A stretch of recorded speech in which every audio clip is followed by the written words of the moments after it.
Welcome to నిజం news. ప్రస్తుతం మనం మేడ్చల్ మల్కాజ్గిరి జిల్లాలోని కలెక్టరేట్ ప్రాంగణంలో ఉన్నాము. ఈరోజు ప్రజావన్లో భాగంగా ఇక్కడికి మనం రావడం జరిగింది. మరి ఇక్కడికి ప్రజావన్లో భాగంగా చాలా మంది జనాలు రావడం జరిగింది. వాళ్ళ సమస్యలు ఏంటో ఒకసారి అడిగి తెలుసుకునే ప్రయత్నించారు. ఇప్పటికే వాళ్ళు గోడ పెట్టుకురాలు.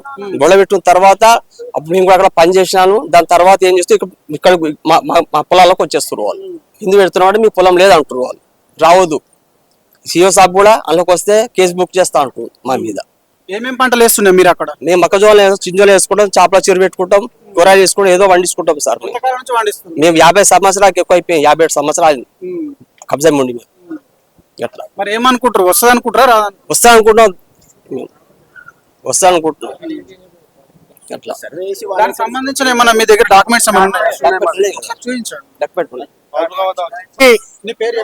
నా పేరు బాబుజాని. మాకు మా తాత నుంచి 57 సంవత్సరాల నుంచి తోక పాస్బుక్ నుంచి పట్ట పాస్బుక్ దాకా కూడా ఉన్నది. అందులో పంటలు పండించుకుంటూ జీవనోపాధారం చేస్తున్నాం. అయితే మన గౌరవనీయులైన ముఖ్యమంత్రి గారు ఏమన్నారంటే ఊరూరికి గ్రామ సభలు పెట్టి వాళ్ళ భూమి వాళ్ళకిచ్చేయండి, వాళ్ళ పాస్బుక్లు వాళ్ళకిచ్చేయండి అని చెప్పారు. వాళ్ళు ఎంఆర్ఓలు విఆర్ఓలు అందరూ మా గ్రామానికి వచ్చారు, నోటీసులు ఇచ్చారు, సర్వే చేశారు, పాస్బుక్లు గిట్ట కొందరికి ఇచ్చారు, ఇంకా కొందరికి ఇస్తాము ఆన్లైన్లో ఉన్నాయని చెప్పారు. కానీ ఇప్పుడు ఇది అంతా అరాచకం ఏంటంటే డిఫెన్స్ వాళ్ళు ఆర్మీ వాళ్లకు అక్కడెక్కడనో ఇస్తే ఇక్కడ వచ్చి పోలీస్ స్టేషన్లో మా దగ్గర ఈ వర్షాలు పడతాయి, ఇప్పుడు మళ్ళీ రైతులు వస్తుర్రు దున్నుకుంటారు, మీరు ప్రొటెక్షన్ పెట్టనంటే మేము ఆడోళ్ళం పెద్దోళ్ళం ముసలోళ్ళం వికలాంగులం అక్కడికి పెడితే ఆయన ఒక్కడే మాట అంటుండు. ఏదున్నా ఆ కలెక్టర్ గారి నుంచి, ఆర్డీఓ నుంచి, కీసర నుంచి, ఎంఆర్ఓ గారి నుంచి ఆ లెటర్లు తీసుకొని రండి, నేను రాణిస్తా, లేకుంటే లేదంటే. మరి గత 57 సంవత్సరాల నుంచి రాజకీయం ఎక్కడ వెళ్ళింది? మా పశువులకు కూడా మేపకుండా ఈ ఆర్మీ వాళ్ళు వచ్చి చెరువుల నీళ్లు పటేల్కుంట, మొకాష్కుంట, గండిచెరు ఇట్లా మాకు పశువుల గిట్ట మేకలు మేపుకోకుండా గోదలు మేపుకోకుండా అన్నిటికీ ఓట్ల మందు వస్తారు. మాకు ఎక్కడనో ఉన్న డిఆర్డిఓను ఇక్కడ తీసుకొచ్చి సెంటర్ వాళ్ళు ఏమన్నా అంటే సెంటర్ ఆర్మీ ఎక్కడ సెంటర్ ఎక్కడ? మేము పుట్టి 50 సంవత్సరాలైంది, ఏం లేదు. అప్పుడు ఫైరింగ్ అవుతుండే, ఇప్పుడు అది వాళ్ళు వచ్చి బంద్ చేసుకొని మా పానాలు తింటాను కలిగిన వాళ్ళు. ఇక్కడికి వచ్చి వాళ్ళు 9-10 సంవత్సరాలు అయింది వాళ్ళు వచ్చి. వాళ్ళు అప్పుడు ఈ మధ్యలో గోడలు కొట్టుకున్నారు. పోయిన సంవత్సరం ఇట్లా చేస్తేనే ఇట్లానే ధర్నాలు చేసినాం, ఆపేసారు. మళ్ళీ ఈసారి ఏదైతే వర్షాకాలం వస్తుందో అప్పుడే మా ముంగట్టుకొచ్చి వేసుకోకుండా చేస్తారు. ఇట్లా 3 ఏళ్ళ సంది మమ్మల్ని సతాయిస్తారు సార్. ఎందుకు? ఇక చూడండి నోటీసులు ఎందుకు ఇచ్చారు? తెలంగాణ ప్రభుత్వమే కదా ఇచ్చింది, వాళ్ళు ఇస్తేనే కదా మా దగ్గరకు ఉన్నది. సర్వే చేసారు, వచ్చారు, ఆన్లైన్ పేపర్లు ఇచ్చారు, మీ పేర్లు ఉన్నాయి నాని ఇలా కాకుండా మీకు వస్తాయని చెప్పి కొందరికి ఇచ్చారు, కొందరికి వస్తాయని చెప్తే సరే ఆన్లైన్లు ఉన్నాయి మేమే చూసుకున్నాం, మాది మాకున్నది అన్నట్టుగా. కానీ ఈ ఆర్మీ చాలా మమ్మలను యాద్గార్పల్లి వాళ్ళని అందరినీ దౌర్జన్యం చేస్తుంది. ఈ సెంటర్ వాళ్ళు ఎక్కడి నుంచో కానీ సెంటర్ ఏందో కానీ మా యాదగారిపల్లి వల్ల పానాల మీదకి వస్తుంది. ఎందుకంటే మా పశువులు లేవు, పశువులు కూడా అమ్ముకుంటున్నాం, గొర్రెలు అమ్ముకుంటున్నాం, అన్ని జీవనోపాధి కోల్పోతున్నాం మేము. మరి మేము ఎక్కడ పోవాలి? ఎట్లా బతకాలి? వికలాంగులు ఉన్నారు, వితంతులు ఉన్నారు, ముసలోళ్ళు ఉన్నారు. అది జీవనోపాధి చేసుకుంటూనే బతికేటోళ్ళం భూమితోటి. ఇగో ఇక్కడ కూరగాయలు అమ్ముకోమన్నారు వికలాంగులకు, అందులో పోయి కూరగాయలు వేసుకుందామనే వరకు ఛాన్సే లేదు. ఇక్కడ కలెక్టర్ గారికి ఇక్కడ కూరగాయలు అమ్ముకోండి, హ్యాండిక్యాప్స్ ఎవరన్నా ఉంటే వచ్చి అని అన్నారు. రైతులకు ఛాన్స్ ఇచ్చారు దేవుడు సల్లగుండా. కానీ ఈ ఆర్మీ చాలా దౌర్జన్యం చేస్తుంది మాకు. కాబట్టి ఈ ఆర్మీని మా ఊరు నుంచే పక్కకు వేయి తొలగించాలని చూస్తున్నాం. మాకు గోదలు ఎన్నో అమ్ముకున్నాం. నా దగ్గర ఒక వికలాంగుని దగ్గర 5 బర్రెలుండే, ఆయన గోడ పట్టకుండా నీళ్లు కాపకుండా చేస్తే దేవుడా అని కట్టిపోసారు అనుకున్నా నేను. ఇవాళ ఆయన ఏం చేసినా అంటే నాకు శాదరాజు వికలాంగుని మా కొడుకు చేపలను పట్టుకుందాం చేసుకొని బతుకుందాం రోనికి మురుగసీనకు సండకు చేపలు అమ్ముకొచ్చి డాడీ అని చెప్పి పిల్లలు కొనుక్కొచ్చి వేలకు ఆడ వస్తే ఇవాళ పిల్లలన్నీ నాయి 70,000 లాస్ అయిపోయినాయి. 70,000 ఒక వికలాంగుని పైసలు 70,000 లాస్ అయినాయి. నా అప్పు ఎట్లా కట్టాలి, నేను మిత్తి ఎట్లా కట్టాలి? యాద్గర్పల్లి గ్రామం నుండి వచ్చామండి. మా భూములన్నీ మేమంతా రైతులము. యాద్గర్పల్లి సర్వే నంబర్ 113/5 120/B యాద్గర్పల్లి వెస్ట్ గ్రామం నుండి వచ్చాము. మా భూములను అన్యాక్రాంతం చేస్తూ డిఆర్డిఓ డిఫెన్స్ సంస్థ వాళ్ళు మా భూముల్లోకి ఆక్యుపై చేస్తూ 40-50 ఎకరాల్లో ఆక్యుపై చేస్తున్నారు. ఏంటంటే ఆ భూమి మాకు 1953-54 సంవత్సరంలో లావాణి పట్టా విధంగా మా భూమిని అలాట్ చేసినారు. ఆ భూమి గవర్నమెంట్ వాళ్ళు అట్లా అలాట్ చేశారు. ఆ భూమిని అప్పటి నుండి మేము ఇప్పటి వరకు దాన్ని సాగు చేసుకుంటూ దాంట్లో వరి చేను, మొక్కజొన్నలు మరియు చేపల చెరువులు అన్ని సాగు చేసుకుంటూ ఈ రోజు వరకు మేము సాగు చేస్తూనే ఉన్నాము. కానీ ఇప్పుడు గత సంవత్సరం నుండి ఈ సంవత్సరం వరకు డిఫెన్స్ వాళ్ళు వచ్చి దాంట్లో గోడ లేపుతున్నారు.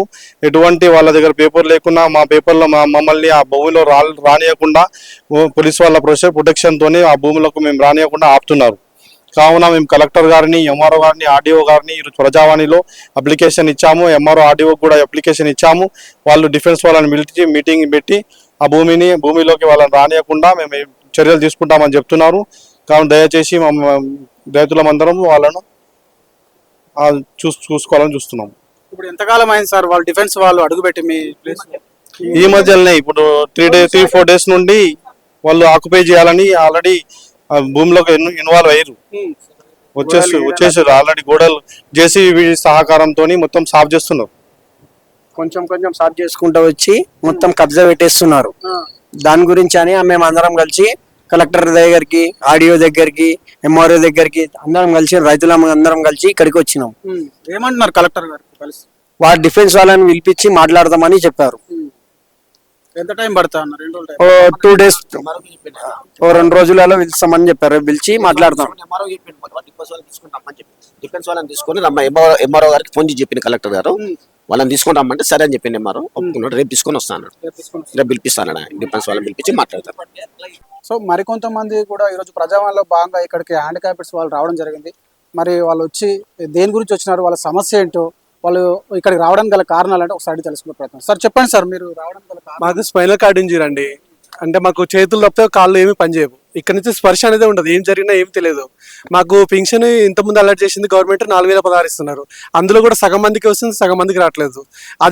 అది కాకుండా అసలుకి ఈ 4,016 అనేది 8కి సరిపోవట్లేదు. ఒక ఫ్యామిలీలో కుటుంబం ఉంటే 4 ఉంటే ఈ ఇంట్లో ఆడవాళ్ళు ఉంటే ఏం చేయరు, చిన్నపిల్లలు ఉంటారు, వాళ్ళు ఇంటికి దిక్కు మగ అబ్బాయి. ఆ అబ్బాయికి 4,016 ఇస్తే ఆ అబ్బాయికే సరిపోవట్లేదు, ఆ కుటుంబం వచ్చింటే వాళ్ళు కావట్లేదు. ఇప్పుడు పక్కన రాష్ట్రం చూసుకుంటే ఆంధ్రప్రదేశ్లో అక్కడ 15 జీవో పాస్ చేశారు, 15,000 ఇస్తున్నారు. మాకు కూడా వికలాంగులకు మొత్తం 90%, 70%, 80% వాళ్ళకు ఈ చేతులు తప్పితే ఏం పనిచేయవు కింద. వాళ్ళకు కూడా 15,000 ఇవ్వాలి అనేసి మేము దాని గురించి వచ్చాము. కలెక్టర్ సార్కి ఇచ్చాము ఫాము. మాకు దాని గురించి సార్ చెప్తున్నారు. దాని గురించి మెయిన్ ఫింక్షన్ కొంతమందికి అలర్ట్ కాలేదు, కొంతమందికి ఈ జీవో పాస్ అయిన చేయడానికి మాకు 15,000 రిలీజ్ చేస్తే మా కుటుంబానికి న్యాయం చేసిన వాళ్ళు అవుతారు. మాకు కూడా బతకడానికి కొద్దిగా ఆధారం చూపించిన వాళ్ళు అవుతారు. సార్ ఇంతకుముందుకు 4,000 పెన్షన్ ఇస్తున్నప్పుడు కూడా 6,000 చేసామని అన్నది ప్రభుత్వం. అదొకసారి మరి ఇంప్లిమెంట్ అయింది? లేదండి, ఇంప్రూవ్మెంట్ కాలేదు. అదే 4,016 ఇస్తున్నది. కొత్త పెన్షన్ కూడా రిలీజ్ చేస్తామని చెప్పారు. ఆ కొత్త పెన్షన్ ఇవ్వలేదు. ఆ 4,016 కూడా అదే ఉంది కానీ పెరగలేదు. ఇప్పటి వరకు 6,016 ఇస్తామని చెప్పారు హామీలో. అది గెలిచిన నెక్స్ట్ డేనే ఇస్తున్నారు. ఇప్పటికి 2.5 years అయింది, ఇంతవరకు దాని గురించి చర్చించట్లేదు. ఎక్కడ మీటింగ్ పోయినా కూడా కొత్త పెన్షన్ 6,016 గురించి అనేది అసలు చర్చ అనేది రావట్లేదు. దాని గురించి మెయిన్ అది రావట్లేదు. 6,016 ఇచ్చినా కూడా మాకు ఏమిటి సరిపోండి. మాకు హాస్పిటల్కి వెళ్తే ఒకసారి వెళ్తే 10,000, 15,000 అవుతాయి. మాకు జనరల్ రోజు వాడుకునే యూరిన్ పైపులు, బ్యాగులు, మాకు వాడే డైపర్లు బ్యాగులు కానీ మనిషి పక్క నుండి చూసుకోవాలంటేనే చాలా అవుతుంది. అంతా ఇవ్వకుండా మాకు ఎంతో కొద్ది సాయం లెక్క ఆ 15,000 పక్కన గవర్నమెంట్ ఇస్తుంది కదా, అలా మాకు 15,000 ఇచ్చినా కూడా మేము దాంతో కొద్దిగా కుటుంబం గడిపిస్తాము. మాతో ఉన్న కుటుంబాలు కూడా మమ్మల్ని మంచిగా చూసుకుంటారని మా అభిప్రాయం. ఇప్పుడు కలెక్టర్ గారు మాకు కూడా కేర్ టేకర్ అవసరం అండి. మాకు ఒక 2 సభ్యులు ఉండి మాకు ఇంట్లోకి వెళ్ళి మళ్ళీ బయటకు తీసుకొచ్చి మళ్ళీ వెహికల్లో తీసుకురావాలంటే కూడా మాకు చాలా ఇబ్బంది, ఖర్చు. ప్రభుత్వం కూడా ఆలోచించి మా సమస్యలపైన కొంచెం దృష్టి పెట్టి మమ్మల్ని, మేము అందరి వికలాంగులు లెక్క కాదు కాబట్టి మాకు మోషన్స్ కానీ, యూరిన్ కానీ, రాడిష్ అంటే రాజపుల్లో అవుతూ ఉంటాయి. అది చాలా ఇబ్బంది ఉంటాయి. ఖచ్చితంగా కొంచెం ప్రభుత్వం ఆలోచించి సానుకూల దృక్పథం సహకరించాలని చెప్పి కోరుతా ఉన్నాం. మాది 2016 నుంచి మేము ఐ సపోర్ట్ కోసం 15,000 నుంచి అడుగుతా ఉన్నాం. అడుగుతా ఉన్న కొద్దీ వాళ్ళు ఏమో అస్సలు పట్టించుకోకుండా ఉన్నారు. మేము బీఆర్ఎస్ పార్టీ ఉన్నప్పుడు కూడా కాంగ్రెస్ నుంచి మేము అసెంబ్లీ నుంచి వాయిస్ కూడా వినిపించినాం. ఆ వాయిస్ వినిపించిన కూడా బీఆర్ఎస్ అప్పుడు కూడా పట్టించుకోలేదు. మళ్ళీ తర్వాత మేము జోడో యాత్ర మన రాహుల్ గాంధీ పోయేటప్పుడు సంగారెడ్డిలో ఆయన దారికి అడ్డు కాసి మరి మేము మా వినతి పత్రిక ఇచ్చినాము. ఆయన అన్నాడు మేము గెలిచినాక మీకు కంపల్సరీ న్యాయం చేస్తామన్నారు. ఇప్పుడు కాంగ్రెస్ ప్రభుత్వం ఉన్నది కదా, మరి కాంగ్రెస్ ప్రభుత్వం వచ్చి ఇప్పుడు లేలే అంటే ఇప్పుడు 3 సంవత్సరాలకు వస్తుంది. 3 సంవత్సరాలు అయినా కూడా మాకు ఫైనాన్స్ కార్డు ఐ సపోర్ట్ గురించి అసలు సపోర్ట్ చేయట్లేదు. అసలు మాకు పెన్షన్ ఇంకా 2,000 6,000 అవి కూడా సపోర్ట్ చేయట్లేదు. అసలు ఎందుకు మా మీద ప్రభుత్వం ఇంత చిన్న చూపు చూస్తుంది? ఒక్కసారి మమ్మల్ని గుర్తించమని చెప్తున్నాము. ఎందుకంటే మా ఇంట్లోకి అందరూ మేము భారం అయిపోయినాము. తల్లిదండ్రులకు ఏమో కొడుకు భారం అయిపోయిండు, భార్య పిల్లలకు భర్త భారం అయిపోయిండు, అన్నదమ్ములకు కూడా మేము భారం అయిపోయినాము. వాళ్ళు ఏమంటారు అంటే మీరు ఇంత విషం తాగి చచ్చిపోరా అని చెప్తారు వాళ్ళు. మాకు ఆ స్థితి ఉంది. కనీసం ప్రభుత్వం మనం గుర్తించి ఐసపోట 15,000 ఇస్తే మాకంటే ఒక గుర్తింపు ఉండి మేము సమాజంలో మేము బతకగలుగుతాం. కాబట్టి దయచేసి కాంగ్రెస్ ప్రభుత్వము కొంచెం మనం గుర్తించాలని చేతులెచ్చి మరి మొక్కుతూ ఉండం. కాబట్టి రేవంత్ రెడ్డి అన్న మీ పరిపాలన బాగుంది కాబట్టి మా దృష్టిని నీ దగ్గర దాకా రాకపోవచ్చు, కనీసం ఈ వీడియో ద్వారా మీ దగ్గరకు వస్తుందని మేము ఆశిస్తున్నాం. ఈ వీడియో చూసి వెంటనే మీరు స్పందించి మాకు 15,000 ఇవ్వాలని మనస్ఫూర్తిగా కోరుకుంటున్నాం. ధన్యవాదాలు. మాది స్పైనల్ కార్డ్ ఇంజురీ అండి. మాది బాడీ సర్వైకల్ లెవెల్ ఇంజురీ. మా బాడీలో పార్ట్స్ పనిచేయవు. మాది చేతులు కూడా 50% పనిచేస్తాయి. మాకు ఏ పని రాదు, చేయడానికి కూడా రాదు. మాకు ఎవరన్నా పొద్దున్న లేచిన నుంచి రాత్రి పడుకునే వరకు ఒకరు సహాయం కంపల్సరీ ఉండాలి. మాకు ఒకరు నీడ్ కంపల్సరీ ఉండాలి. దాని గురించి అని మేము పక్క రాష్ట్రం వాళ్ళు 15,000 పెన్షన్ ఇస్తున్నారు మాలాంటి వారికి 90% డిజబిలిటీ వాళ్ళకి. అయితే ఇక్కడ మనకి జీవో పాస్ అయింది, కానీ మెడికల్ క్యాంపులు పెట్టడానికని మేము అప్లికేషన్లు ఇచ్చాము. డిఎంఓ వారిని సంప్రదించి ఇప్పుడు పెడతామంటున్నారు. ఇది 4th టైం రావడం మేము. ఇంకా మాకు ప్రతిసారి ఇలా వచ్చి పోయడానికి మాకు దారి ఖర్చులని 2,000 3,000 అలా ఖర్చు అవుతున్నది. మాకు ఇళ్ళకు ఇప్పటివరకు పెన్షన్ కూడా రావట్లేదు. మీరు ఎలాగైనా కలెక్టర్ గారు మమ్మల్ని చూసి దయచేసి ఎట్లాగైనా మా డిమాండ్స్ అన్ని చూసి ఎట్లాగైనా మాకు మా డిమాండ్స్ నెరవేర్చాలని మేము కోరుకుంటున్నాం. సో ఈ రోజు ప్రజావాణిలో బాగా చూసుకున్నట్లయితే యాదగిరిపల్లి నుంచి కొంతమంది రైతులు అయితే ఇక్కడ రావడం జరిగింది.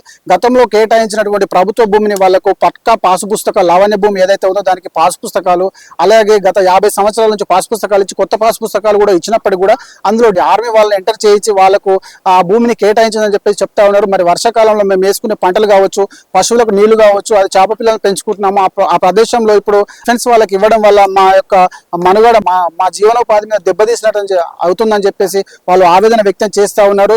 ప్రభుత్వం వాళ్ళు స్పందించి వాళ్ళకు వేరే ప్రదేశంలో వాళ్ళకు ప్లేస్ను కేటాయించాలని చెప్పేసి వాళ్ళు ఆవేదన వ్యక్తం చేస్తా ఉన్నారు. అంతేకాకుండా కొంతమంది హ్యాండిక్యాప్డ్ వాళ్ళు కూడా రావడం జరిగింది. వాళ్ళకు ప్రభుత్వం ఇస్తానన్న 4,000 కాస్త 6,000 ఇస్తానన్న పెన్షన్ కూడా పెంచడం లేదని చెప్పేసి వీల్ చైర్లు ఏవైతే ఉంటాయో ఆ బండ్లు కూడా ఇవ్వడం లేదు. మరి మాకు మెడిసిన్కే సరిపోతుంది మా జీవితం మొత్తం, వాళ్ళు ఇచ్చే ఒక పెన్షన్ మా మెడిసిన్ కూడా సరిపోవట్లేదు. మా భార్య పిల్లలు మమ్మల్ని ఆగం చేస్తా ఉన్నారు, ఎవరు పట్టించుకోలేదు, మా జీవితం ఎట్లా కావాలని చెప్పేసి ప్రభుత్వాన్ని కోరుకోవడం జరుగుతుంది. అంతేకాకుండా ఆంధ్రాలో 15,000 రూపాయల పెన్షన్ ఇస్తా ఉన్నది. మా జీవో ఇక్కడికి ఇంప్లిమెంట్ కావాలని చెప్పేసి కలెక్టర్ గారిని కలవడం జరిగింది. ఆ యొక్క సమాచారం తెలియజేయడం జరిగిందని చెప్పేసి చెప్తా ఉన్నారు. ప్రభుత్వంగా కలెక్టర్ గారు కూడా స్పందించి దీని మీద నేను ఖచ్చితంగా చర్య తీసుకొని దీని మీద మీకు 15,000 రూపాయలు అందేటట్లు చేస్తానని చెప్పి కలెక్టర్ గారు స్పందించడం జరిగింది. మరి చూస్తూనే ఉండండి నిజం న్యూస్. నేను మీ మహేష్, కెమెరామెన్ శేఖర్తో.